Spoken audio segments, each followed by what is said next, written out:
kita. Assalamualaikum Nabi sallallahu alaihi wasallam kepada baginda para sahabat baginda. Amma ba'd. Pertama-tama minta maaf lewat sikit jam kat bawah tu.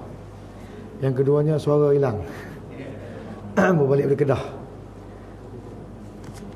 Bersama dengan 80 orang sahabat-sahabat untuk menziarahi makam-makam aulia, menziarahi para ulama dan juga menziarahi.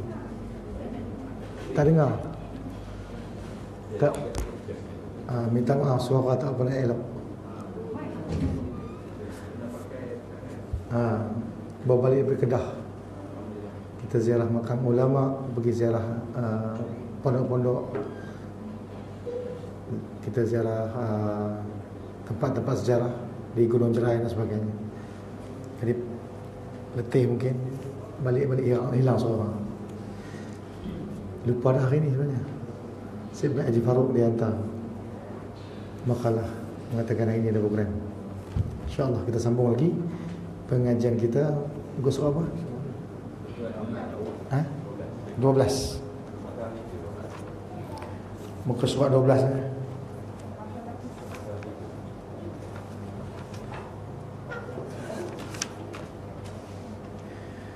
Muka surat 12 makalah 3. Bismillahirrahmanirrahim. Qala al-muallifu rahimallahu ta'ala wa nafa'ana bi'ulumihi li sa'da daraina annahu qala, daripada Abu Bakar As-Siddiq radhiyallahu anhu mengatakan, man dakhala al-qabra bila zadin faka'anna maraqib al-bahra bila safinatin. Barang siapa yang masuk kubur tanpa bekal, seperti halnya melintasi lautan tanpa kapal. Kata Abu Bakar As-Siddiq, bila seseorang itu dia masuk ke dalam kubur tanpa bekal, maka sesungguhnya dia seolah-olah lemas di lautan tanpa kapal.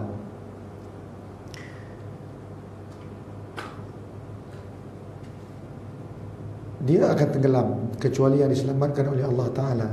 Dan hal ini sesuai dengan sabda Nabi SAW sebagai berikut: mal mayyitu fi qabri illa kal gharikil mughawwas. Tidak lain mayat dalam kubur itu kecuali orang yang tenggelam, yang mencari pertolongan. Muslimin muslimat yang dirahmati oleh Allah Ta'ala sekalian, apabila seseorang itu berdepan dengan kematian, sebenarnya dia akan berdepan dengan 6 perkara. Dia akan berdepan dengan 6 perkara.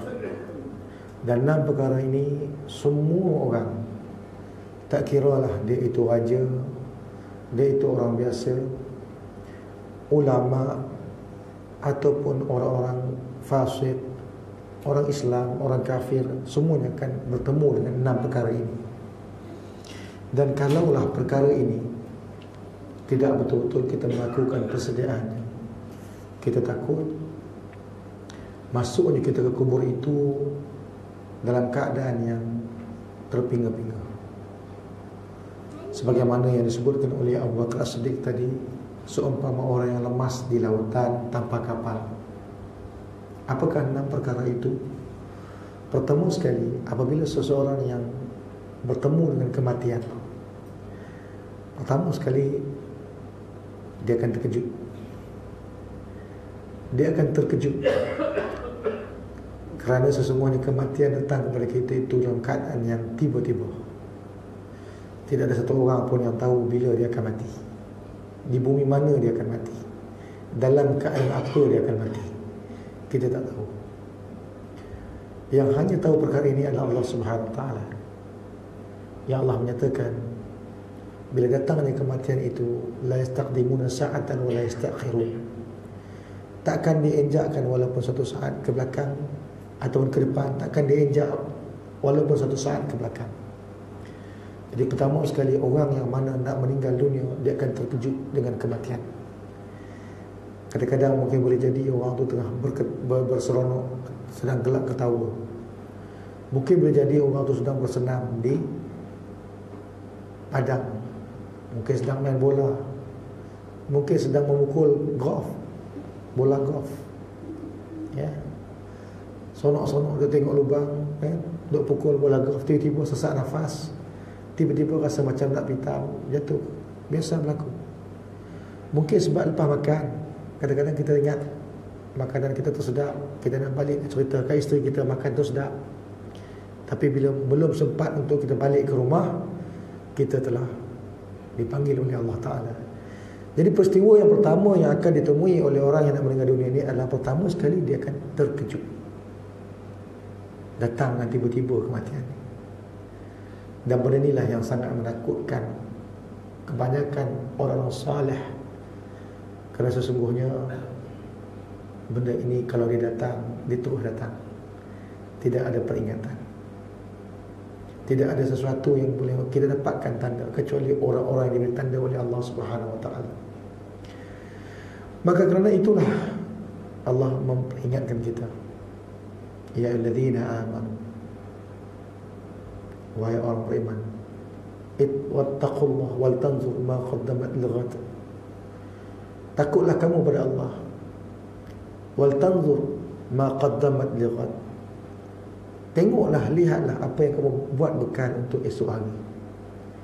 Allah ingatkan kita bahawa apa yang perlu terbawa di sana itu hanyalah amal perbuatan yang dinilaikan ibadah oleh Allah Ta'ala.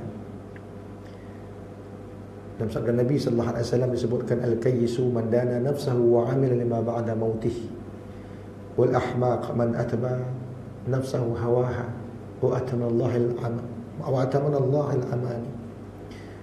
Sesungguhnya orang yang bijak itu, kata Nabi sallallahu alaihi wasallam, ialah orang yang mana sentiasa tawaduk dan merendahkan diri dan beramal dengan sesuatu yang menjadi bekalnya selepas daripada kematian. Sedangkan orang yang ahmaq, orang yang dungu, hanyalah mengikut nafsunya sahaja dan berangan-angan kepada Allah Ta'ala agar dia diampunkan oleh Allah. Jadi Nabi pesan kepada kita untuk memperbanyakkan bekal. Maka ini yang pertama peristiwa yang kita akan temui ketika mana kita nak bertemu dengan kematian. Pertama apa? Terkejut. Yang kedua, kita akan bertemu dengan kelam. Kita akan bertemu dengan kelam, maksudnya gelap. Orang yang mana didatangi dengan saqatul maut, dia akan didatangi dengan satu keadaan dia tak dapat melihat apa yang berada di depan mata dia. Melainkan di waktu itu seolah-olah dia itu duduk tenggelam dalam lautan yang paling dalam. Dia tak nampak apa yang berada di depan mata. Keadaan jadi pusing. Bumi terbalik. Kelam sekelam-kelam. Dan disitulah kalaulah dia itu tidak benar-benar hatinya dengan Allah, hatinya tidak benar-benar ada cinta kepada Allah, maka di waktu itu ditakuti dia berada dalam keadaan yang takut seamat-amatnya. Dia akan berkata keliru yang sekeliru-keliru. Dan ini adalah merupakan perkara yang kita akan temui. Semua orang akan berdepan dengan kematian. Kullu nafsin za'iqatul maut. Adapun yang ketiga, bila mana seseorang itu nak berdepan dengan kematian,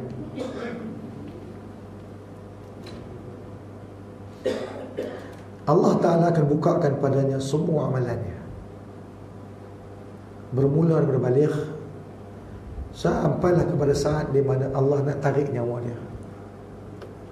Setiap amalan yang dia buat, yang dia pernah buat, akan dipertontonkan padanya satu persatu. Apa yang dia buat baik, dia akan dipertontonkan dan dia akan diperlihatkan ke mana dia akan pergi. Sedangkan kalau dia buat satu kejahatan, kepada siapa dia buat kejahatan tersebut, maka satu persatu itu, kejahatan itu akan dipertontonkan dan dia tengok ke mana dia nak pergi. Yang menyebabkan dia akan rasa menyesal dengan penyesalan yang teramat sangat. Kerana itulah orang yang dah sampai ke akhirat, orang yang telah sampai masanya berdepan Allah Subhanahu Wa Taala, Allah gambarkan bagaimana mereka itu, walau tara izil mujrimuna nakisu ru'usihim inda rabbihim rabbana absarna wa sami'na farji'na na'mal salihan inna muqinun. Dan jikalau kamu melihat bagaimana orang-orang yang berdosa itu digiring di depan Allah Subhanahu Wa Taala dengan ubun-ubunnya, ditarik kepalanya itu untuk dibawa di depan Allah untuk pergi ke neraka. Lalu mereka berkata, Rabbana absarna wa sami'na farji'na na'mal salihan inna muqinun. Ya Allah, kami dah dengar apa yang menjadi pekik lulung ahli-ahli neraka. Kami dah lihat bagaimana dahsyatnya azab neraka. Kembalikanlah kami ke dunia untuk kami beramal, kerana sesungguhnya pada hari ini kami telah beriman, kata mereka. Jadi ini pengakuan orang-orang kafir, yang kalau mereka itu telah sampai ke dalam keadaan yang demikian, tidak akan mungkin untuk mereka itu dikembalikan ke dunia, walaupun dengan air mata darah sekalipun. Jadi tiap-tiap benda yang kita buat, Allah akan perlihatkan. Tiap-tiap perkara yang kita lakukan itu, Allah akan tunjukkan, sehingga kan kita akan rasa menyesal dengan apa yang sepatutnya kita boleh buat. Dalam satu hadis diceritakan, ada seorang sahabat ini, dia meninggal dunia dalam keadaan dia berkata dia berkata dia tak mengucap syahadah, tapi berkata Pertama, sahabat cuba talqinkan dia kata kali yang kedua, sahabat cuba talqinkan, dia berkata lagi. Dan kali ketiga, bila sahabat cuba talqinkan, dia berkata dan kemudiannya dia meninggal dunia. Maka sahabat pun bertanya kepada Nabi, apakah halnya sahabat yang berkata ini? Nabi SAW dia diam, dan kemudiannya Nabi kata, sahabat ini sudah selamat masuk ke dalam syurga Allah, dalam rahmat Allah. Lalu apakah persoalan nya tadi? Maka dikatakan bahawa sesungguhnya ada 3 peristiwa yang dilalui oleh sahabat. Di antaranya disebutkan sahabat ni pernah satu ketika orang datang kepadanya itu untuk meminta sedekah. Dia bagi sedekah, tapi yang dibagi itu mungkin nilainya kecil berbandingkan dengan apa yang dia ada. Allah tunjuk apa yang dia bagi itu pahala, dapat syurga. Tapi kalau dia bagi dengan nilai yang lebih besar, yang lebih banyak, maka lebih besarlah dan lebih tinggilah pahala dan syurganya. Allah perlihatkan dia di waktu itu, dan dia berkata Jadi begitulah keadaannya. Kalau kita lihatkan, Allah menunjukkan kepada kita bagaimanakah bentuk amalan kita dan apakah ganjaran yang akan kita perolehi daripada amalan tersebut. Kadang-kadang kita bukan tak ada kekuatan, tidak ada kesempatan untuk kita melakukan amal ibadah dengan lebih baik, tapi kita sering disibukkan dengan urusan-urusan harian kita. Allah tunjukkan, kalau kamu semayanglah waktu ni, kamu akan dapat macam ni, tapi kamu tak semayang, contohnya. Kalau lah kita bangun untuk tahajud pada malam hari, Allah tunjukkan, kalau kamu bangun waktu ni, rahmat Allah akan turun. Tapi kamu tak bangun, kamu tidur, kita akan kata kita akan rasa menyesal. Dan inilah benda yang ketiga yang akan Allah Ta'ala tunjukkan kepada kita, yang akan ditemui oleh setiap kita yang bernyawa ini. فَكَشَفْنَا عَنْكَ غِطَاءَكَ فَبَصَرُكَ الْيَوْمَ الْحَدِيدِ. Allah akan buka daripada kamu itu tabir kamu, sehingga kamu akan nampak, melihat apa yang akan terjadi pada kamu pada hari akhirat kelak, pada hari dibangkitkan kamu nanti di hari akhirat. Dan itu yang ketiga, iaitu kita akan diperlihatkan seluruh amal kita. Kemudian yang keempat, kita akan ditangi dengan satu bentuk ujian. Dan ujian ini adalah merupakan ujian yang maha besar, iaitu Allah akan datangkan kepada kita ini satu bentuk ujian untuk menguji akidah kita. Di waktu itu iblis akan datang kepada kita dengan rupa yang berbagai-bagai. Datang kepada kita rupa ibu kita, rupa ayah kita, rupa ustaz kita, rupa tok-tok guru kita, ustazah kita. Dan tujuannya hanya satu, dia nak menyesatkan kita. Datang kepada kita guru kita, datang kepada kita ayah kita, datang kepada kita mak kita, bagi tahu. Mereka mengatakan, mak dah mati dulu pada kamu. Mungkin ayah kita datang, ayah kita kata, ayah dah mati dulu pada kamu. Rupanya ayah dah mati. Agama yang benar itu adalah agama Nasrani, kata dia. Sebenarnya bukan ibu kita, bukan ayah kita, malaikat itulah syaitan yang berupa ibu dan ayah kita. Datang tok guru kita, bagi tahu, wahai muridku, aku telah pergi dulu pada kamu. Rupanya aku dapati benar itu adalah pada agama Yahudi, bukan agama Islam. Muhammad itu bohong, katanya. Ini adalah mainan syaitan. Kerana itu dalam hal ini kita akan berdepan dengannya, dan kita akan berdepan dengan sesuatu yang boleh merosakkan akidah. Kalau kita jadi orang penakut contohnya, dia akan datang kepada kita dalam rupa bentuk benda yang kita takut. Apa kita takut? Kita takut ular, datang ular besar. Takut katak, dia akan datang katak besar. Takut lipan, dia akan datang lipan duduk dekat kita. Ya. Takut hantu pocong datang kepada kita. Apa aja kita takut, dia akan datang. Kerana tujuannya di waktu itu tidak lain melainkan untuk menyesatkan kita, untuk menggelincirkan akidah kita daripada kebenaran. Na'udzubillah min zalik. Kerana itu yang selamat daripada tipuan yang sedemikian hanyalah orang yang diberikan rahmat oleh Allah.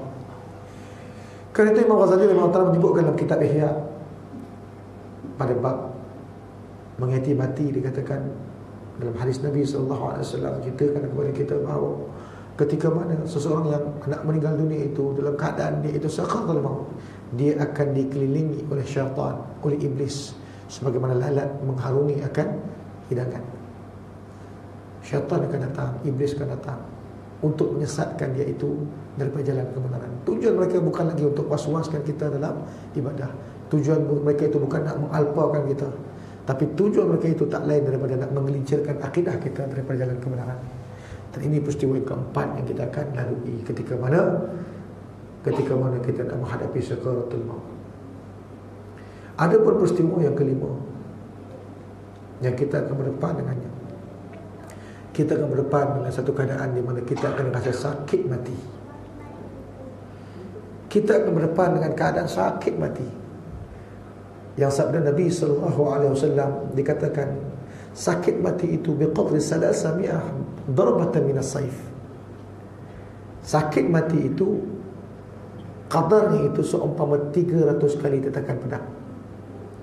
Bayangkan kalau kita duduk kat dapur sambil kita itu memotong bawang, tiba-tiba pisau yang kita buat untuk potong bawang itu terhiris tangan kita. Maka di waktu itu kita rasa sakit, dan hirisan pisau ke atas tangan kita itu kalau nak baiknya pun mungkin makan masa 2 hari, 3 hari, mungkin seminggu. Itu pun kadang-kadang nak kena air pun masa ngilu. Itu baru hirisan, itu belum tetakan. Cuba bayangkan kalau tetakan macam mana. Kalau sekali hiris pun seminggu nak baik, kita rasa ngilu, kita rasa sakit. Bayangkan kalau kita ambil pisau, kita tetak tangan kita putus. Macam mana keadaannya? Sakit. Itu baru sekali tetak. Cuba bayangkan 300 kali tetak. Bagaimana keadaannya, dan dalam hal yang macam mana kita boleh berdepan dengannya. Kerana itu dikatakan oleh Syekh Idris Al-Marbawi ketika mensyarahkan akan Sunan At-Tirmizi dalam kitabnya Bahrul Madhi. Beliau mengatakan bila mana seorang itu ditarik nyawanya dalam keadaan sakit tu sampai tak boleh lagi nak keluar suara, kakinya kejang, seumpama kambing yang disiap kulitnya hidup-hidup. Begitulah keadaan sakitnya. Dan ini perkara yang kelima yang kita akan hadapi. Pernah satu ketika seorang sufi bernama Hatim Al-Asam bertanya kepada gurunya Syaqiq Al-Balkhi, macam mana keadaannya kita nak lepas dari sakit mati ni. Maka di waktu itu beliau tidak dapat jawapan, sehingga akhirnya bermunajat dengan Allah Ta'ala untuk dapatkan jawapan macam mana nak berdepan dengan sakit mati ni. Kerana sakit mati ni adalah merupakan sesuatu yang menjadi sunnatullah, ataupun menjadi satu perkara yang pasti ditempuh oleh setiap orang. Maka akhirnya Hatim Al-Asam ini tidur. Dia tertidur. Dan bila dia tertidur, maka di waktu itu dia mimpi bertemu dengan Nabi SAW. Dia bertemu dengan Rasulullah SAW. Dan sebagaimana kita maklum bahawa sesungguhnya apabila seorang itu tertidur bertemu dengan Nabi, maka dia bertemu dengan Nabi. Man ra'ani fil manam faqad ra'ani, kata Nabi. Siapa yang jumpa aku dalam tidurnya, maka dia jumpa aku. Maka di waktu itu Hatim Al-Asam ditanya kepada Rasulullah SAW, macam mana caranya nak lepas dari sakit mati ini.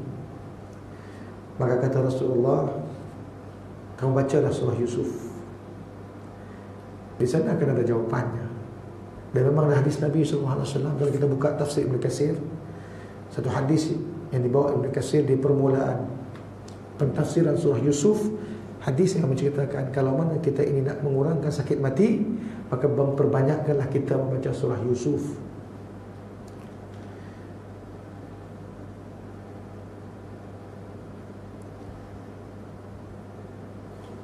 Maka Hatim Al-Assam ini bila mana dia mendengarkan perkataan itu, dia pun terjaga. Dan dia pun terfikir, kenapa Nabi suruh baca surah Yusuf? Akhirnya dia pun baca satu persatu surah Yusuf. Dia baca satu persatu surah Yusuf. Dan ketika mana dia mendapati kisah Nabi Allah Yusuf yang sebelum itu digoda oleh Zulaikha, isteri kepada Al-Aziz, seorang pembesar Mesir di waktu itu, yang merupakan tuan dia. Yang ketika mana Nabi Allah Yusuf digoda oleh Zulaikha, dia dapat bertahan dan dia berpaling daripada godaan tersebut. Tapi cerita bagaimana Yusuf AS dia menolak pelawaan Zulaikha untuk melakukan makar dengannya itu tersebar viral di tengah masyarakat Mesir, terutama di kalangan isteri-isteri pemimpin-pemimpin Mesir. Cuma waktu itu tak ada YouTube lah, ya. Mereka ini sampai daripada mulut ke mulut. Sehingga akhirnya Zulaikha ini nak membersihkan namanya.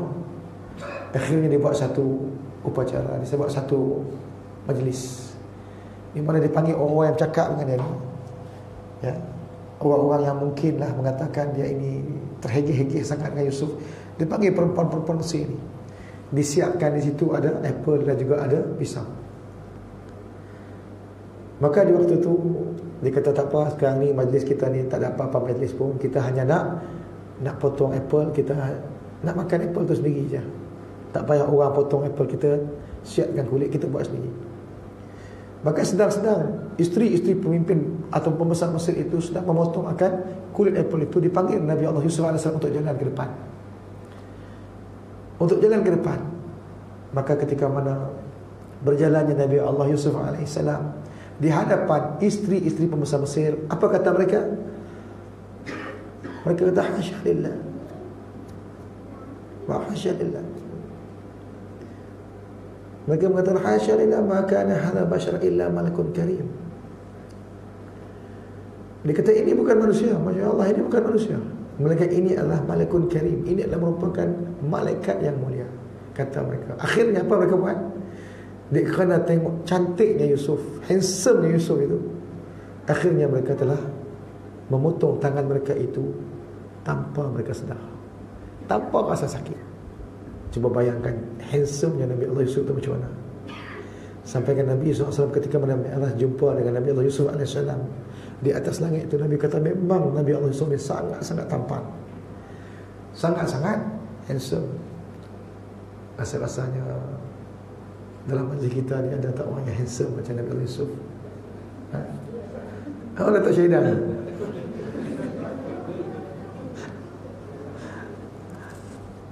Tak apa, tak es, berempat dah Allah.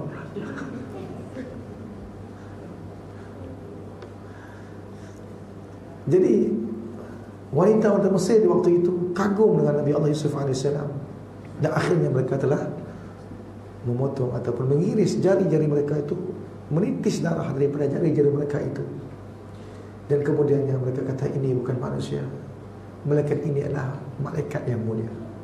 Ketika mana sampai ke ayat itu, Hatim Al-Assam teringat mimpinya.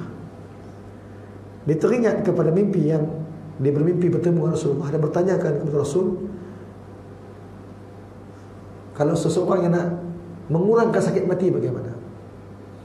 Maka Nabi suruh baca surah Yusuf. Bila dia baca, dia jumpa dengan ayat tersebut, dia dapat tahu, oh rupanya ketika mana seseorang itu dalam sakratul maut, di antara benda yang Allah SWT bagi kepada orang yang beriman, orang yang baik, orang yang saleh, ialah Allah akan bukakan baginya itu ke mana dia akan pergi selepas daripada kematian. Kita cerita tadi dalam bab yang ketiga, iaitu kalau dia seorang yang baik, fakashafna anka qita'aka fabasaruka al-yawmal hadid.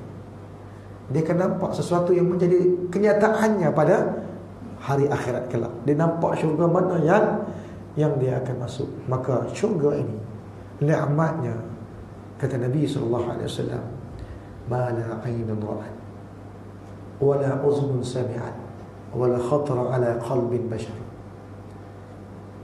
Nikmatnya itu tak pernah dilihat oleh mata, tak pernah terdengar oleh telinga, tak pernah terlintas oleh hati. Bayangkan nikmat syurga.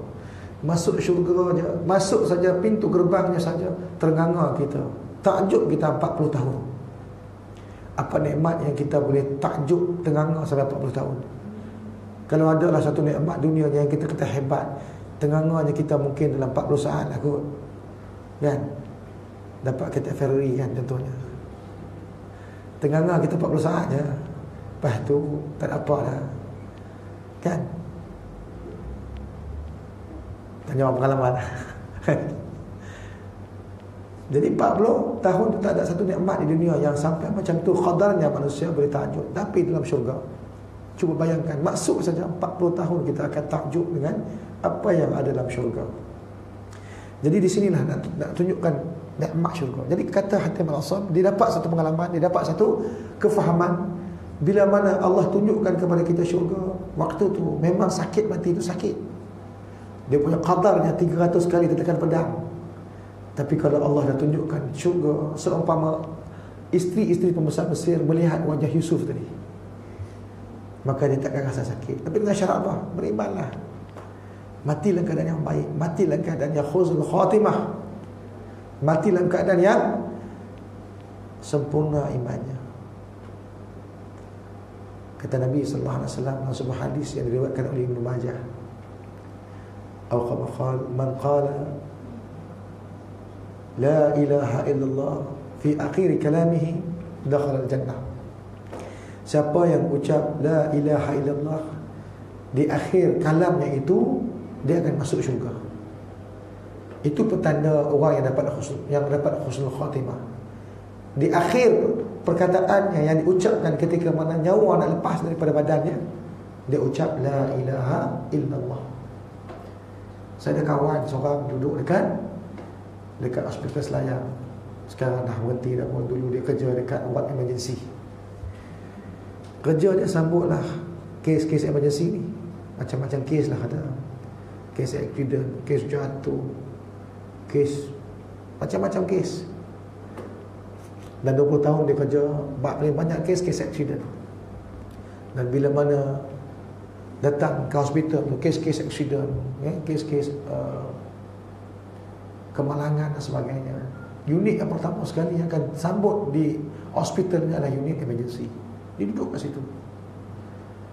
Dan bila mana dalam keadaan yang demikian, ada yang selamat, tapi ada yang meninggal dunia. Dan selama 20 tahun dia kata dia bertemu hampir setiap hari peristiwa-peristiwa berkenaan dengan orang yang nak meninggal dunia ni. Dia kata ribu lah Ustaz, tak boleh nak bilang lagi, ribu orang yang dia jumpa dalam keadaan nazar. Tapi dia kata dalam ribu yang saya jumpa tu Ustaz, ni tak saya cerita orang yang bukan Islam, tak saya cerita yang bukan Islam, cerita orang yang Islam.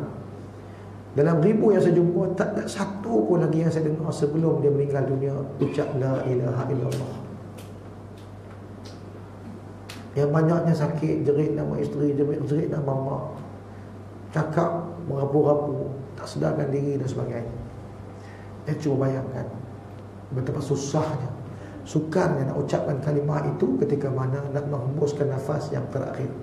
Sebab waktu tu untuk kita ucap bukan dengan menggunakan lisan. Untuk kita ucap kita gunakan iman.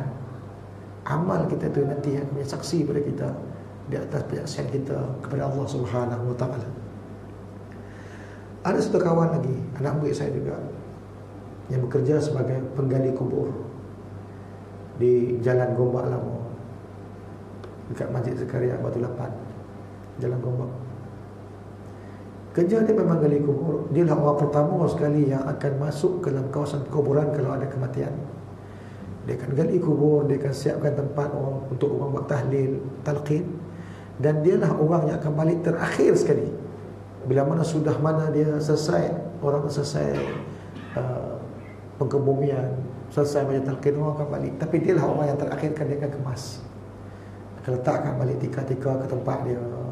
Kalau ada bumbung dan sebagainya, dia akan letakkan balik ke store dan sebagainya. Dia kata, Ustaz,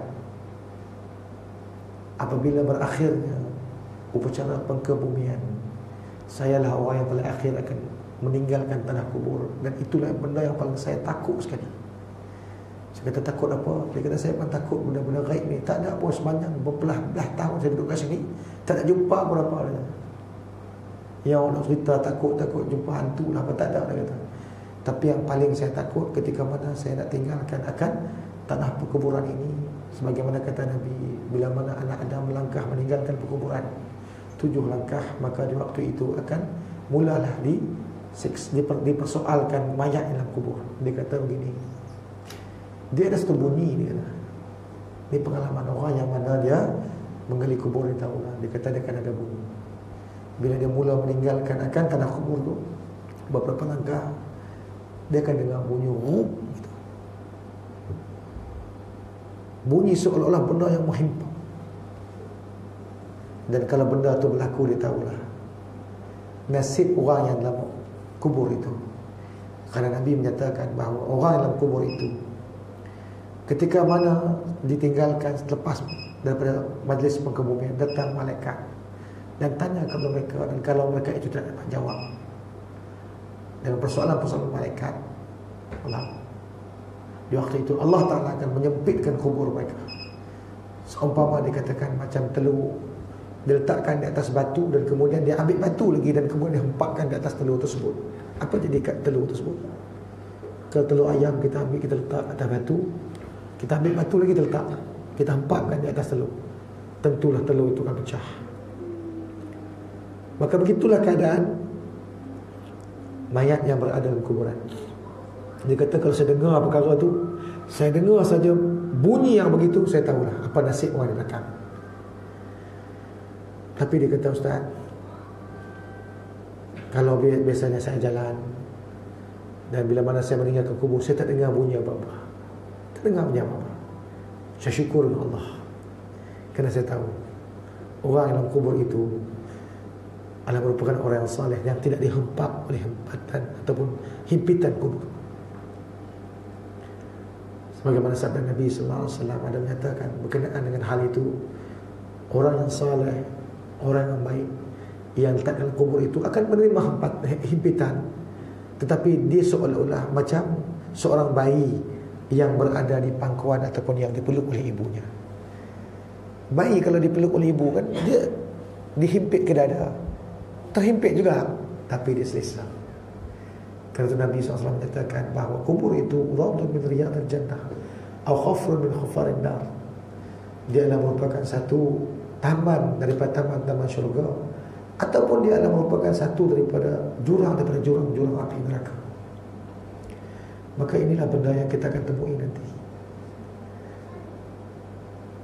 Kita akan bertemu dengan sakitnya mati. Karena itu dikatakan, kalau mana tidak mahu kesakitan itu kita rasai berpanjangan, maka persiapkanlah diri kita dengan amalan-amalan kebaikan, amalan-amalan soleh. Kerana sesungguhnya sebagaimana yang disebutkan tadi, Hatim al-Asam bermimpi jumpa dengan Nabi, dan Nabi suruh banyak baca surah Yusuf. Jadi boleh baca surah Yusuf, sebagaimana hadis yang diriwayatkan dan datangkan oleh Ibnu Katsir dalam kitab tafsirnya, banyak baca surah Yusuf. Dan pengajaran itu adalah cerita Nabi Allah Yusuf yang begitu cantik, begitu tampan dilihat oleh wanita-wanita Mesir, sehingga akhirnya mereka mengkiris akan tangan-tangan mereka, berdarah tangan mereka itu tanpa rasa sakit. Ya? Jadi inilah bendanya yang akan kita temui. Baik, ini yang ke-5.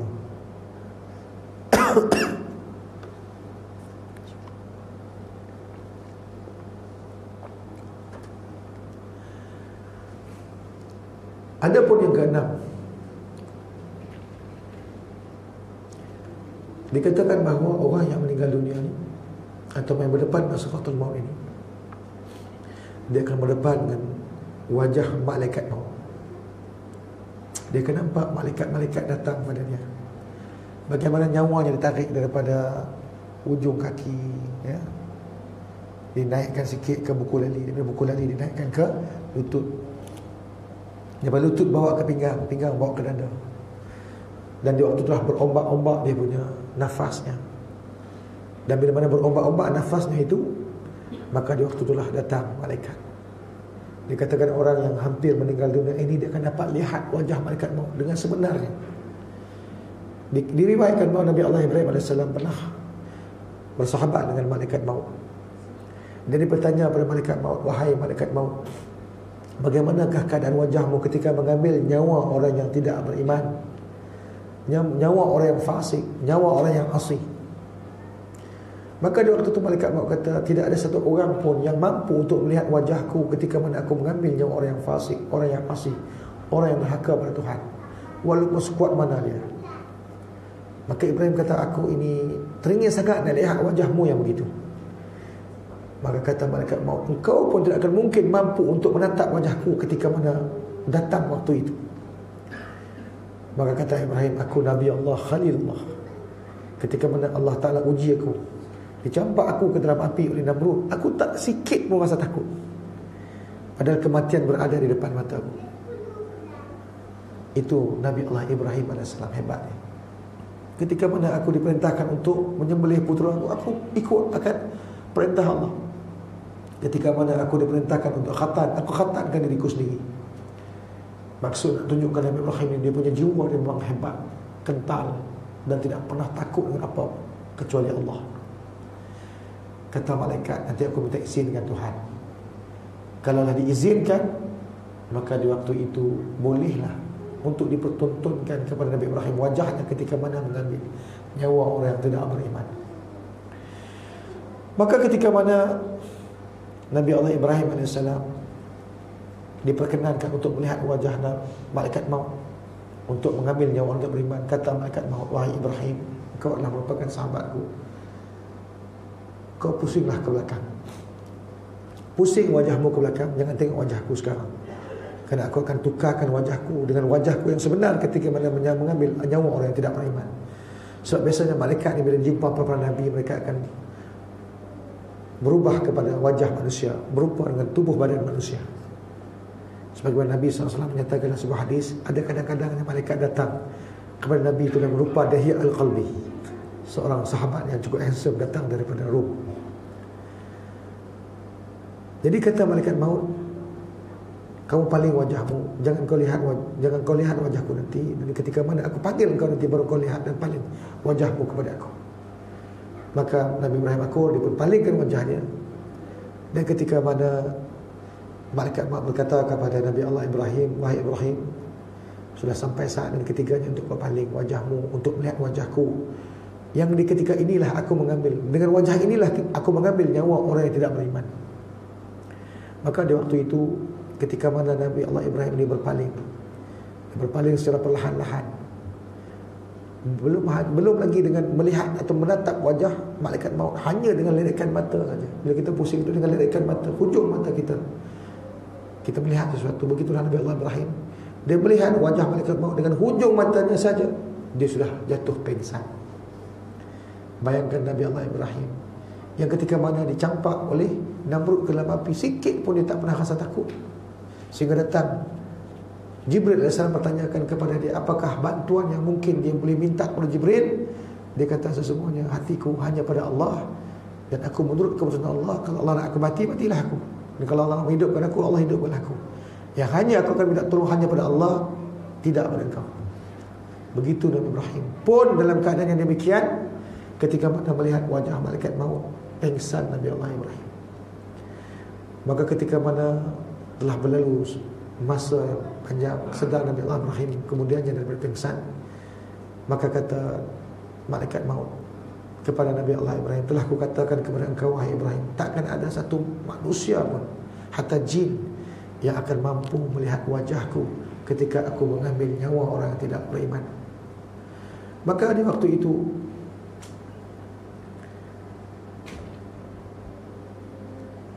kata Nabi Allah Ibrahim AS, wahai sahabatku malaikat maut, Andai kata demikianlah wajahmu ketika mana engkau mengambil nyawa orang yang tidak beriman, cukuplah keseksaan bagi mereka, cukuplah kesengsaraan dan kesedihan bagi mereka dengan hanya melihat akan wajahmu sebelum Allah masukkan mereka ke dalam nerakanya. Begitulah hal keadaan malaikat maut yang ketika mana mengambil nyawa orang yang tidak beriman. Dan kemudian Nabi Ibrahim kata pada malaikat maut, bagaimana pula wajahmu ketika mana mengambil nyawa orang beriman? Terus saja malaikat maut tukar wajahnya. Terpegun Nabi Allah Ibrahim dan berkata Nabi Allah Ibrahim kepada malaikat maut, wahai malaikat maut, andai kata demikianlah wajahmu, cantiknya wajahmu ini, wangi dan harumnya bawaanmu ini, cukuplah kegembiraan, keserokan dan juga kelegaan bagi orang yang beriman dengan hanya melihat wajahmu sebelum Allah masukkan mereka ke dalam syurga-Nya. Jadi ini benda yang kita akan temui nanti. Yang keenam, yang melihat wajah malaikat maut. Untuk setiap orang yang akan berdepan dengan kematian. Maka kata Sayyidina Abu Bakar As-Siddiq tadi, kita ulang balik perkataannya, man dakhala qabra bila zadin faka'annama raqbal bahri bila safinatin. Barang siapa yang masuk ke kubur tanpa bekal, seperti halnya melintasi laut tanpa kapal. Artinya seumpama orang yang tenggelam, lemas di dalam laut tanpa adanya pada kapal. Tidak ada tempat untuk dipegang. Coba bayangkan kalau kita tenggelam ataupun lemas dalam satu lautan, ataupun di sungai, ataupun di kolam, bagaimana? Ya, terkapai-kapai tangan kita meminta pertolongan. Dan apa saja yang mampu kita capai, kita akan capai untuk kita selamat. Coba bayangkan kalau tidak ada keselamatan, tidak ada benda yang dapat kita capai, kita akan tenggelam dan mati begitu saja. Jadi itulah peristiwa kematian. Ada 6 perkara yang kita sebutkan tadi. Kita ulang balik. Pertama apa? Pertama, terkejut. Yang kedua, kelam. Yang ketiga, ditunjukkan amalan. Dan juga tempat di mana kita akan pergi dengan amalan tersebut. Yang keempatnya, kita akan nampak, kita akan didatangi dengan ujian yang maha berat daripada syaitan, yang tujuannya hanya satu, untuk mengelincirkan akidah kita daripada kebenaran. Yang kelima, kita akan rasa sakit mati yang bersangatan. Dan yang keenam, kita akan dapat melihat wajah malaikat maut. Dan disitulah bila mana malaikat maut tarik nyawa kita, selesai saja dia tarik, kita akan pergi 2 tempat dulu. Kita akan pergi sama ada ke Illiyin, ataupun kita pergi ke Sijjin. Illiyin itu adalah tempat yang dikatakan ditulis namanya pada daftar nama untuk dia masuk ke dalam syurga. Ini kalau kita nak tengok dalam surah Al-Mutaffifin, Allah akan bawa roh orang yang beriman ini untuk dibawa dengan malaikat. Malaikat bawa dia dengan persalinan yang cantik, dengan bau-bauan yang dibawa daripada syurga, pergi ke Illiyin untuk didaftarkan namanya itu untuk menjadi penghuni syurga. Sedangkan kalau orang yang derhaka kepada Allah Subhanahu Wa Taala, dia tarik nyawanya, dia akan dicampakkan, dia dibawa, diheret itu ke Sijjin, pada bumi yang terkebawah. Dan dikatakan bau busuknya itu akan dapat dibawa oleh seluruh penduduk dunia kecuali jin dan manusia. Dia akan dihina dan kemudiannya akan dibawa ke Sijjin untuk didaftarkan namanya menjadi penduduk neraka. Na'udzubillah min zalik. Semoga kita tidak termasuk dalam golongan itu.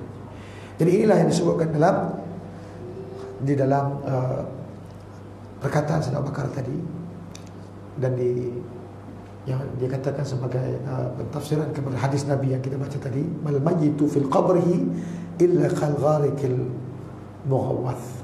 Dan tidaklah mayat dalam kubur itu kecuali orang yang tenggelam yang mencari pertolongan. Kerana itu sementara kita ini masih hidup, masih lagi mempunyai kudrat, masih lagi mempunyai kesempatan, beramallah kita dengan kebaikan. Sebagaimana sabda Nabi sallallahu alaihi wasallam, "Aqal iqtanim khamsan qabla khamsin." Kita carilah 5 perkara, rebutlah 5 perkara sebelum datangnya 5 perkara yang lain, ya. Keremajaanmu, syababuka qabla saqam, firaguka qabla syughlik, ya. Keremajaanmu sebelum datang, syababuka qabla al-haram, ya. Keremajaan kamu sebelum datangnya waktu tua, sihhatuka qabla saqami, sehat kamu sebelum datangnya akan sakit, ya. Firaguka qabla syughlik, masa lapang kamu sebelum datangnya akan masa sibuk kamu, ya. Ghina'uka qabla faqri, kekayaan kamu sebelum datangnya kefakiran kamu. Dan juga hayatuka qabla mauti. Dan yang kelimanya, hidup kamu sebelum datangnya kematian. Jadi Nabi kata sebut 5 perkara ni. Waktu sehat, waktu remaja, kita masih ada umur, waktu kita ini ada harta, sebelum kita ini diambil oleh Allah Ta'ala hartanya, sebelum kita ini disibukkan oleh Allah Ta'ala dengan kesibukan-kesibukan, sebelum adanya datang kepada kita sakit, ya, sebab tu kita nak meninggal dunia, waktu ke masa kita hidup, waktu inilah kita nak buat kebaikan, waktu inilah kita nak melakukan amal ibadah. Jangan nanti bila sampainya saat ketika mana Allah nak tarik nyawa kita, barulah di waktu itu kita terpinga-pinga, terkejut dengan datangnya perkara tersebut. Orang yang kalau mana hampir meninggal dunia dan dia itu berada dalam keadaan yang baik, dikatakan oleh para ulama dalam setengah kitab, dia akan terdengar-dengar di telinga dia ni. Dia akan terdengar-dengar ada 2 ayat. Akan ada 2 ayat yang akan terdengar-dengar dekat telinganya, akan berada dalam lintasan hati dia. Iaitulah ayat daripada surah Al-Fajr. Ya ayatuhan nafsul mutmainnah, irji'i ila rabbiki radiyatan mardiyah, fadkhuli fi ibadi wadkhuli jannati. Wahai nafsu yang tenang, irji'i ila rabbiki radiyatan mardiyah, kembalilah engkau kepada Tuhanmu dalam keadaan redha meredai. Masuklah kamu ke dalam hamba-hambaku, kata Allah, dan masuklah kamu ke dalam syurga-Ku. Ini ayat yang akan sentiasa dirasa dan dirasa macam terdengar dengan telinganya. Dan begitu juga dengan ayat Aman. Wa man kana yarju liqa'a rabbih falyamal 'amalan salihan wa la yusyrik bi ibadati rabbih ahada. Surah Al-Kahf ayat paling akhir. Barang siapa yang inginkan pertemuannya dengan Allah dengan sebaik-baik pertemuan, maka hendaklah dia itu beramal dengan amal yang saleh, amal ketakwaan, dan jangan dia mensyirikkan Allah Ta'ala dengan barang sesuatu pun dalam peribadatan kepada Allah. Ini 2 ayat yang biasa kita akan dengar bagi orang yang Allah bagi tanda, bagi orang yang Allah Ta'ala suka nak jumpa dengan dia. Dan kata Nabi SAW, siapa yang suka untuk bertemu dengan Allah, dalam arti kata siapa yang suka dengan kematian untuk bertemu dengan Allah, maka Allah juga akan suka untuk bertemu dengan dia. Tapi barang siapa yang benci kepada kematian, tak suka mati, kerana angan-angannya masih panjang, maka Allah juga takkan suka untuk berjumpa dengan dia. Maka inilah benda yang membimbangkan kita. Karena itu tentang kematian ini kita kena sentiasa ingat. Nabi kata, ingatlah, memperbanyakkanlah kamu akan ingat akan hadbul ladzat, benda yang memotong kelezatan, iaitu kematian. Nabi kata semua, ingatlah kamu sesuatu yang memotong kelezatan, iaitu kematian. Kerana sesungguhnya ini membawa hati kita itu untuk sentiasa beribadah kepada Allah Subhanahu Wa Taala. Jadi hari ini cukuplah kita baca 2 kalam ini pada makalah yang kedua. Nak syarah lebih-lebih pun suara dah makin tak keluar. Ya, pun maaf, insyaAllah kita akan sambung lagi pada masa yang akan datang. Makalah yang keempat yang diambil dari Syekh Abdul Mutai As-Samnawi, yang diriwayatkan oleh Umar dengan sabda Nabi sallallahu alaihi wasallam pada masa yang akan datang, insya-Allah. Baik, ada soalan? Kalau ada soalan, kita jawab 1-2 soalan sebelum kita tutup majlis dan solat selepas ini, insya-Allah. Baik, ada soalan?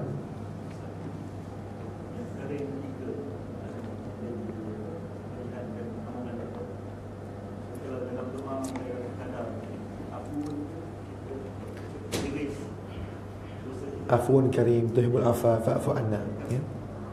Ya, kalau Allah Ta'ala dah ampunkan kita, maka akan dihapuskan semua dosa kita. Off record lah, iris kita punya kesalahan-kesalahan kita. Ya, tak ada lah. Sebab itu kena minta ampun, minta maaf dengan Allah Ta'ala waktu hidup kita ni. Dan kalau Allah ampunkan kita, Allah maafkan kita, segala apa yang mana yang menjadi kesalahan kita itu Allah Ta'ala akan hapuskan. At-taibu minaz zambi kama la zambalah. Seorang yang bertaubat berdosanya itu seolah macam dia tak berdosa. Dan pintu rahmat Allah Ta'ala maha luas. Allah kata apa? Ya ibadi kullukum tahta'una bil laili wan nahari wa ana aghfiru dzunuba jami'a fastaghfiruni aghfir lakum. Apa kata Allah Ta'ala dalam surah Al-Qur'an? Allah kata, wahai hamba-hambaku, aku tahu kamu ni berdosa padaku siang malam pagi petang. Allah tahu. Mintalah ampun kepada aku, kata Allah, kerana sesungguhnya akan aku ampunkan kamu. Akan aku ampunkan kamu. Jadi macam mana pun keadaan kita berdosa dengan Allah, Minta ampun kepada Allah. Sesungguhnya rahmat Allah Ta'ala maha luas, dan Allah maha pengasih lagi maha pengampun, insyaAllah. Wallahu a'lam. Lagi ada soalan?